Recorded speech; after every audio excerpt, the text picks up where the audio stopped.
నమస్తే రమగారు. నమస్తే జయ. రమగారు, రాజుల కాలంలో రాజుకి నమ్మిన బంట్లుగా కొంతమంది ఉంటారండి. అంటే ఆయన ఏం చెప్తే అది. చనిపోండి అంటే చనిపోవటం. అంటే ఆ స్టేజ్‌కి కూడా వెళ్ళిపోవడం. అంటే ప్రాణత్యాగానికి కూడా సిద్ధపడేవారు ఉంటారు కదా! అలాంటి వారి సంగతి అంటే అలాంటి వాటికి సంబంధించిన స్టోరీస్ ఏమైనా ఉన్నాయా? బోల్డు. అవునా? చాలా. మనకి తర్వాత కాలంలో కూడా శివాజీకి నమ్మిన బంటని, తర్వాత ఏమో రాణా ప్రతాప్కి నమ్మిన, మన చరిత్రలో కూడా ఉన్నారు జయ అట్లాంటి వాళ్ళు. నమ్మిన బంటుగా ఉండి రాజునే సేవించి అతని కోసం ప్రాణత్యాగానికైనా వెనుదీయని వెనకాల ఉండే శూరులు ఎంతమందో మనకు చరిత్రలో కూడా చాలా మంది కనిపిస్తారు. కథా సరిసాగరంలో మంచి మంచి కథలు ఉన్నాయి జయ. మనం ఆల్రెడీ కథా సరిసాగర్ నుంచి ఉపకోశ కథ ఒకటి చెప్పాం, అవునండి. కీర్తిసేన కథ, ఇవన్నీ కూడా మనం అందులో నుంచే చెప్పాం. విక్రమభోజుడు అని ఒక రాజు ఉండేవాడట. అయితే కొంతకాలం అతను రాజుగా ఉండగా వీరవరుడు అనే ఒక ఆయన బ్రాహ్మడట అతను. కానీ అతనికి కత్తిడాలు వచ్చు, అంటే కత్తి యుద్ధం బాగా వచ్చు. అతను రాజుని ఆశ్రయించాడు. నేను ఎల్లవేళలా నిన్ను సేవిస్తాను రాజా, రోజుకి 500 నాణేలు నాకు ఉద్యోగ భృతిగా కావాలి అని అడిగాడు. అడిగేసరికల్లా సరే, రాజు ఇతను పెద్ద సమున్నతాకారుడట, వీరవరుడు, పెద్ద పర్సనాలిటీ, బాగా బలశాలిగా వినయవంతుడుగా కనపడుతున్నాడు. నీకు బలశాలి వినయవంతుడు 2 పాయింట్లు మీట్ అవ్వవు. బలశాలి అనగానే వాడు పెద్ద బలశాలిగా ఉన్న వ్యక్తికి నేను ఎవరినైనా జయించగలనని ఒక ఫేస్ లో ఒక యాటిట్యూడ్ కనపడుతుంది. అవును. ఇతడు వినయశీలిగా కనపడతాడు. దాంతో ఈయన ఉంచుకున్నాడు, తన దగ్గర అట్టి పెట్టుకున్నాడు. రోజుకి 500. ఈ 500ని ఇతను ఏం చేస్తున్నాడో చూద్దాం అని అనుకున్నాడు రాజు. కొంతమంది సైనికులు ఇతని డబ్బులు ఎట్లా ఖర్చు పెడుతున్నాడో చూడమన్నాడట. ఇతనికి భార్య ఉంది. భార్య పేరు ధర్మవతి. ఇతను వీరవరుడు, ఆమె ధర్మవతి. ఓ కూతురు ఓ కొడుకు ఉన్నారు. వీరవతి అనే కూతురు, సత్వవరుడు అనే కొడుకు. వీరవతి అనే కూతురు, సత్వవరుడు అనే కుమారుడు ఉన్నారు. చిన్నపిల్లలే, ఓ 10 ఏళ్ల పిల్లవాడు, 10-12 ఏళ్ల పిల్లాడు, ఒక 7-8 ఏళ్ల బాలిక చిన్నపిల్ల ఉన్నారు. అయితే ఈ వీరవరుడిని అనుసరించారు సైనికులు. ఏం చేస్తున్నాడు అంటే, అతను ఏం చేశాడట, వెళ్తూ ఇంటికి వెళ్ళంగానే ఒక 100 నాణేలు ఎత్తి భార్యకి ఖర్చులకి ఇచ్చాడు. ఇంట్లో ఒక 100 నాణేలతోటి వస్త్రాధికాలు, ఇంట్లోకి అవసరమైన సామాన్లు కొన్నాడట. ఓ 100 నాణేలతోటి దేవాలయాల్లో అర్చనలు చేసుకున్నాడు. 200 నాణేలని రాజు పేరుతో దానం చేశాడు. అది చూసి ఇదేదో చాలా విశేషమైన క్రియగా ఉంది, ఇతను చాలా గొప్పవాడని భావించి రాజు ఇతన్ని తన దగ్గర అట్టి పెట్టుకున్నాడు. అయితే ఎప్పుడు చూసినా అతను ఈ రాజుగారి అంతఃపురం బయట, అంటే అతని రాజుగారి ఆస్థానం బయటే నిలబడి ఉండేవాడు. పెద్ద విగ్రహంలాగా ఉండేవాడు, కత్తిపుచ్చుకునేవాడు. సాయంకాలం వెళ్ళి భోజనం చేసి వచ్చేవాడు. అతను భోజనం చేసే వేళల్లో వేరే వాళ్ళు ఇక్కడ కాపలా ఉండేవారు. రాత్రంతా ఇక్కడ ఉండేవాడు. తెల్లవారుజామున మళ్ళీ డ్యూటీ దిగి ఇంటికి వెళ్ళేవాడు డబ్బులు పుచ్చుకుని. భోజనాధికం ముగించుకుని కొంచెంసేపు నిద్రపోయి స్నానం సంధ్యా తెముల్చుకుని భోజనం ముగించుకుని మళ్ళీ 10-11 గంటలకి మళ్ళీ రాజుగారి సేవకు వచ్చేసేవాడు. చాలా కాలం గడిచిందట. ఒకనాటి రాత్రి ఏమైందట, బ్రహ్మాండంగా వాన పడిందట. మేఘాలు ఉరిమేస్తున్నాయి, అసలు మామూలుగా లేదు, గర్జనలతోటి భయంకరమైన ప్రచండమైన వాన పడింది. అయితే రాజు భోజనం చేసి బయట ఎవరున్నారో చూడడానికి, ఎవరు అక్కడ అంటే నేను వీరవరుణ్ణి ఉన్నానని సమాధానం చెప్పాడు. రాజుగారు పడుకున్నాడు. పడుకున్నాక ఓ 2-3 గంటలకు పెద్దగా పిడుగుపాటు పడి మెలకు వచ్చింది ఈయనకి, రాజుకి మెలకు వచ్చి ఏం చేశాడు, మళ్ళా కేకేశాడు. ఎవరున్నారంటే వాన పడుతున్నా నుంచునే ఉన్నాడు అతను. నేను వీరవరుణ్ణి నుంచున్నానని చెప్పాడు. 2 సార్లు లేచాడు రాజు రాత్రి. ఆ 2 సార్లు అతను మెలకుగానే ఉన్నాడు. వీరవరుడు మామూలుగా వాన పడుతుంటే ఏంటి, ఏం ప్రమాదం వస్తుంది అని మునగ తీసుకుని ఒక మూల కూర్చుంటారు ఎవరైనా, చలేస్తూ ఉంటుంది, నిద్ర పట్టేస్తుంది చలికి. కానీ ఇతను పడుకోలేదు, అసలు కూర్చోలా, నుంచున్నట్టే ఉన్నాడు. ఇంతలో ఏమైందట, ఈ వీరవరుడు రాజు ఇద్దరు ఒకరితో ఒకళ్ళు మాట్లాడుకుని ఎవరు అని ఈయన అడిగినప్పుడు నేనున్నానని అతను చెప్పిన ఉత్తర క్షణంలో, మరుక్షణంలో ఒక స్త్రీ దుఃఖం, ఏడుపు వినపడుతుంది. ఒక ఆడ మనిషి ఎవరో ఏడుస్తుంటే ఇతను అన్నాడు, వీరవరా ఎవరో ఏడుస్తున్నారు చూసిరమ్మన్నాడు. ఎవరినైనా చూడమన్నాడు. ముందు ఇక్కడ ఎవరు లేరు ప్రభు, వాన కదా, నేనే వెళ్ళి చూస్తానని కత్తిపుచ్చుకుని వీరవరుడు బయలుదేరాడు. ఈ రాజు వానలో ఇంతసేపు తడిపొడిగా తడుస్తూ కూడా వీడు నుంచున్నాడు.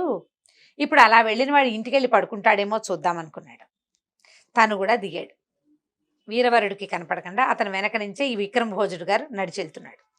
ముందుకు వెళ్తే ఒక చెరువు దగ్గర ఒక అత్యద్భుతమైన సౌందర్య రాశి అని ఒక స్త్రీమూర్తి కూర్చుంది. ఆవిడ ఏడుస్తోంది. ఈయన దగ్గరికి వెళ్ళాడు. ఆవిడ బోళ్ళంత అలంకారం, త్రిశూలం కూడా ఉంది ఆవిడ పక్కన. చాలా అలంకరించుకుని ఉంది. ఏమమ్మా ఏంటమ్మా ఇంత సర్వాలంకార శోభితగా ఉన్నావు, ఎందుకు ఏడుస్తున్నావు అని అడిగితే, అయ్యా నన్ను భూదేవిగా తెలుసుకో, నేను భూదేవిని. ఇప్పుడు నా భర్త విక్రమభోజుడు. ఇప్పుడు ఈ సామ్రాజ్య లక్ష్మికి ఆయనే కదా రాజు. ఎవరైతే రాజో వాడే భూభర్త, భూమికి భర్త ఆ ప్రాంతానికి. నా భర్తకి 3 రోజుల్లో మరణం ఉందయ్యా. ఇంత చక్కటి భర్త మళ్ళీ లభిస్తాడో లభించడో అని దుఃఖిస్తున్నాను అంతే అని చెప్పేసరికి ఈయన అన్నాడు, అయ్యో అదేమిటమ్మా, రాజుకు మరణం ఏమిటి, ఆయన పూర్ణ ఆయుష్కుడుగా ఉండాలి, ఆయన చాలా ఆరోగ్యవంతుడు, ఏ ప్రమాదము లేదు, ఏ శత్రువుల దగ్గర నుంచి ఏ రాకడా లేదు, ఆయన పిన్న వయస్కుడు, పెద్దవాడు కాదు, మరణించడానికి వృద్ధాప్యమో అనారోగ్యమో ప్రమాదమో లేకపోతే యుద్ధమో ఉండాలి. ఏవీ లేవు ఇక్కడ ఏం లేవు, ఏమి జరగదమ్మా. అట్లా అంటే కాదు, నాకు తెలుసు, నాకు ముందే తెలుస్తాయి, నేను భూదేవిని, దైవాంశ సంభూతని నాకు తెలుసు. 3 రోజుల్లోనే ఇతనికి మరణం ఉంది, అందుకని దుఃఖిస్తున్నాను. ఇతని కుమారుడు రాజైనా అతను విక్రమభోజుడు అంత సమర్థుడు కాకపోవచ్చు, వాడు ఎప్పటికి పెద్దవాడు అవ్వాలి, ఎప్పటికి సమర్థుడు అవ్వాలి, అంతకాలం నేను అనాథగా అయిపోతాను భూమిని నేను అంతే అనేసరికల్లా వీరవరుడు బాగా అడిగాడామని, అమ్మా అలా కాదు, ఈ ప్రమాదం నుంచి తప్పించుకోవడానికి ఏదైనా ఒక పరిష్కారం ఉంటే చెప్పు, ఏదో ఒక పరిష్కారం అంటే, పరిష్కారం ఉంది నాయనా, నన్నెవరు చూసి నన్ను ప్రశ్నిస్తారో వాడి కుమారుణ్ణి గనక బలిస్తే రాజు బతుకుతాడు. నువ్వు వచ్చావు, నన్ను అడిగావు, నీ కొడుకుని బలిస్తావా రాజు కోసం, ఇంతేనా అన్నాడు. ఇంతేనా, పిల్లాన్ని బలివ్వటం ఏం కష్టమమ్మా, రాజు శతవిధాల బతికి ఉండవలసిన వాడు, శతవసంతాలు బతికుండాలి. రాజు బతికితే రాజ్యం బతుకుతుంది, రాజ్యం సుభిక్షంగా ఉంటుంది. రాజు కోసం నా కొడుకేమిటి, నన్ను ఏం చచ్చిపోమన్నా చచ్చిపోతాను అంటే, అయితే తెల్లవారుజాము లోపల అంటే ఇప్పుడు అర్ధరాత్రి అంటే 3 గంటలు అలా అయింది, తెల్లవారే లోపల ఈ నగరానికంటే ఇప్పుడు రాజుగారి కోటకి కుడివైపుకుని చెరువు దగ్గర ఇవిడు కూర్చుంది, ఎడం వైపున ఒక చండికాలయం ఉంది. ఆ చండి ఆలయంలో నీ కుమారుణ్ణి తీసుకెళ్లి బలిచ్చేసి రాజుకు ప్రమాదం తప్పిపోతుంది అని చెప్పి ఈయన ఏం చేశాడు, రాజుగారు నిర్ఘాంతపోయాడు, వెనకాల నుంచున్నాడా, మొత్తం వింటున్నారు. అయ్యో ఇదేమిటి, ఈవిడ భూదేవి ఏమిటి, పిల్లాన్ని చంపేయమని చెప్పటం ఏమిటి, ఇతను ఒప్పుకోవటం ఏమిటి. ఒప్పుకున్నాడు. ఆయనకు రోమాంచం, శరీరం అంతా నుంచుంటుంది అనమాట, ఏమంటారు హెయిర్ ఎరెక్ట్ అయిపోయింది, భయానికి ఆశ్చర్యానికి అన్ని విధాల రకరకాల భావాలు కలుగుతున్నాయి. అయితే ఇంటికి వెళ్ళాక వీరవరుడి ఆలోచన మారుతుందేమో చూడాలి. భార్య ఒప్పుకోవద్దు, పిల్లాడు ఒప్పుకోవద్దు. అందుకని సరే ఇతను ఏం చేశాడు, వీరవరుడు అమ్మా నువ్వు ధైర్యంగా ఉండు, నువ్వు చెప్పిన పని చేస్తానని గబగబా ఇంటి వైపుకి నడవటం మొదలుపెట్టాడు. రాజుగారు కూడా మెల్లిగా దాంకుంటూ వెనకాల వెళ్ళాడు. ఇతను ఇంటికి వెళ్ళి తలుపు తీశాడు. తీయంగానే భార్య బయటకు వచ్చింది.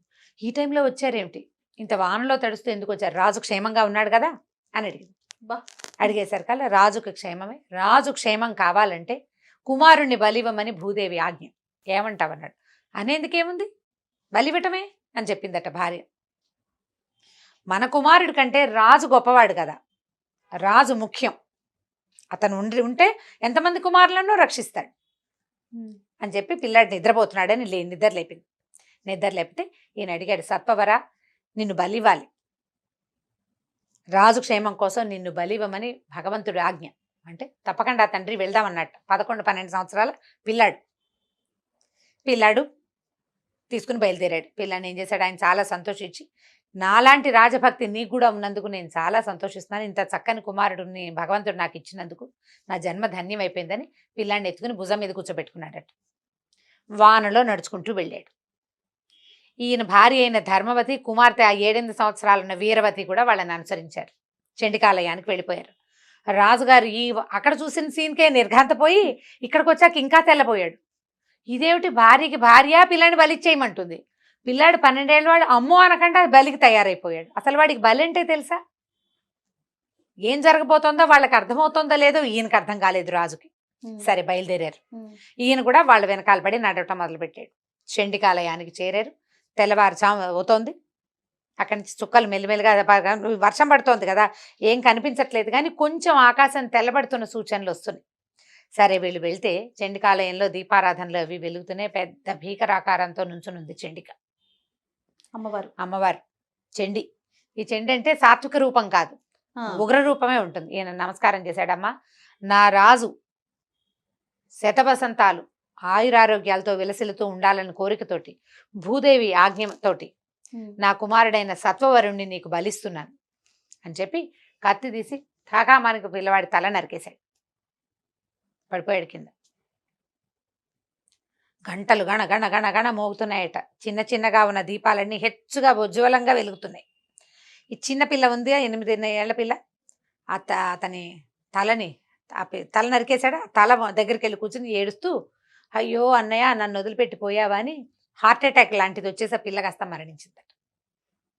భయంతో ఆ, దిగ్భ్రాంతికి లోనైంది, మెడ నరకబడింది. ఆ తల చూసేసరికి పిల్లలు బెదిరిపోతారు. భయంతో పిల్ల గుండె ఆగిపోయింది.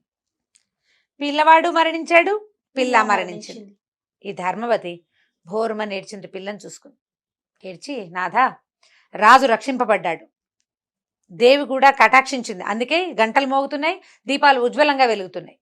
కాబట్టి చూడు, చిన్న పిల్ల తన అన్న మరణాన్ని తట్టుకోలేక వాడిని అనుసరించి వెళ్ళిపోయింది. ఏమిటో కటికరాయిలాగా నా పిల్లల్ని అనుసరించలేకుండా ఉన్నాను నేను. ఒక పని చెయ్యి, నాకు ఒక చితి పేర్చు, రాజే మనకి ముఖ్యం, నువ్వు రాజును సేవించు, నేను నా పిల్లల్ని అనుసరిస్తాను. చితి పేర్చమంటే చండికాలయంలో నైవేద్యం పెట్టడం కోసం వంట చేస్తారు. వంట చెరుకుకి ఒక పక్కన కొన్ని కర్రలు అవి పెట్టున్నాయట. ఈయన ఏం చేశాడు, ఆలయం ప్రాంగణంలోనే ఆ కర్రలు 4 పేర్చి నిప్పంటించాడు దీపాలతోటి. ఆవిడ అగ్నిప్రవేశం చేసేసింది బిడ్డల కోసం. పిల్లల్ని అనుసరించి వెళ్తాను నేను అని చెప్పేసి ఆవిడ ఏం చేసింది, ఈ వీరవతి కూడా, ఈ ధర్మవతి ఆయన భార్య కూడా ఆ మంటల్లోకి ప్రవేశించేసింది. భగ భగ భగ మండిపోతున్నాయి మంటలు. కిక్కురు మంటలేదు ఆవిడ. నిశ్శబ్దంగా తన పిల్లల్ని తలుచుకుంటూ అగ్నికి ఆహుతైపోయింది. రాజుగారు చేష్టలు దక్కి నుంచున్నాడు. ఈ చంపేయటం ఏమిటి, ఆ చనిపోవటం ఏంటి, ఈ అగ్ని ప్రవేశం ఏంటి, ఆవిడ అడిగితే మాత్రం ఇతని చితి పేర్చటం ఏమిటి భార్యకి. అప్పుడు ఈ లోపల నుంచున్న వీరవరుడు నిశ్శబ్దంగా నిలబడ్డాడు కొన్ని క్షణాల పాటు. అమ్మా, రాజు క్షేమంగా ఉన్నాడు, ఇక ఏ శక్తి రాజుకి మరణాన్ని దగ్గరికి రానివ్వదు, ఎవ్వరూ ఏం చేయలేరు, కాబట్టి నా తలను కూడా నీకు సమర్పిస్తాను. రాజు మరింత కాలం ఆరోగ్యంగా ఉండేందుకు అవకాశాన్ని ఇవ్వు, నన్ను కూడా నైవేద్యంగా తీసుకో నా కుమారుడితో పాటని తన మెడ నరికేసుకున్నాడట. నరికేసుకోవటం ఏంటి, చండీ విగ్రహం నుంచి అమ్మవారు లేచి బయటకు వచ్చేసిందట. తల పడిపోగానే వెంటనే ఈవిడ బయటకు వచ్చింది. ఎంత గొప్పవాడివయ్యా నువ్వు, నీ ప్రాణత్యాగం వృధా పోదు అని అతన్ని బతికించింది. కోరుకో, నీకేం కావాలో. నీలాంటి వాడిని చాలా తక్కువగా కనిపిస్తారు ఇట్లాంటి వ్యక్తులు. నీకు ఏది కావాలంటే అది ఇస్తాను అంటే, నా రాజు పూర్తిగా క్షేమంగా ఉన్నాడన్న మాట ఇవ్వు నాకు. ఇప్పటికి కూడా బిడ్డలు భార్య అడగలేదు. అనలా అడగకుండా రాజు క్షేమం, అతనికి ఏ ప్రాణహాని లేదు, అతనికి ఏ ఇబ్బంది రాదు అన్న మాట ఇవ్వు తల్లి నాకు మొదటిది. ఇంకొక వరం కోరుకోమంటే నా భార్య బిడ్డల్ని బతికించమన్నాడు. సెకండ్ ప్రిఫరెన్స్ ఫ్యామిలీకి. ఈ పిల్లలు తల్లి లేచి కూర్చున్నారు. మంటల్లో ఉన్న ఆవిడ మామూలుగా వచ్చేసింది, తల నరికేసిన పిల్లవాడు లేచాడు, గుండె పగిలి చనిపోయిన పాప లేచి కూర్చుంది. సరే, నలుగురు. ఇదంతా చూస్తున్నాడు రాజు.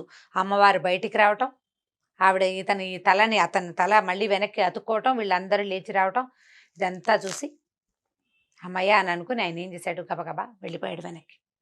ఈయన భార్యని పిల్లల్ని ఇంటి దగ్గర దింపి మళ్ళీ వచ్చేసాడు అంతఃపురం దగ్గరికి.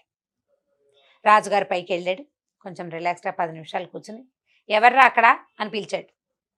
నేను వీరవరుణ్ణి, ఇక్కడే ఉన్నాను ప్రభు అని గొంతు వినిపించింది. అతను వెళ్ళిపోలా, ఇంటికి వెళ్ళి రిలాక్స్ అవ్వాల, వాళ్ళని ఇంట్లో దింపి మళ్ళీ వచ్చి నుంచున్నాడు ఇక్కడ. మర్నాడు పొద్దున సభాముఖంగా నిన్న రాత్రి ఏం జరిగిందో, రాత్రి ఏం జరిగింది, తెల్లవారుజామున ఏం జరిగింది మొత్తం వీరవరుడు స్వయంగా వింటుండగానే రాజుగారు చెప్పాడట సభాసదులకి. నేనింత ధన్యుడిగా ఉన్నాను అంటే, నేనింత అత్యద్భుతమైన రాజుగా ఉన్నాను అంటే ఇలాంటి వాళ్ళు సేవించడం వల్ల. ఇటువంటి సేవకుడికి రాజుగా ఉండటమే నా తాలూకు అదృష్టంగా భావిస్తున్నానని సభాముఖంగా పెద్ద ఘోషణ చేసి, ఈ సత్వవరుడి పిల్లవాడు ఎవరైతే బలికి సిద్ధమయ్యాడో అతన్ని ఒక పెద్ద మండలానికి రాజును చేశాడట. చేసి తండ్రిని అతన్ని చూసుకుంటూ అతని దగ్గరే ఉండమని ఈ వీరవరుణ్ణి కూడా ఆ మండలానికి పంపించేశాడు. ఆ తర్వాత ఇలాంటి వాళ్ళు చాలా మంది వచ్చారు. అంటే రాజుని ఇంత విపరీతంగా సేవించడం అనే గుణాన్ని పెంపొందించాడు ఈ వీరవరుడు.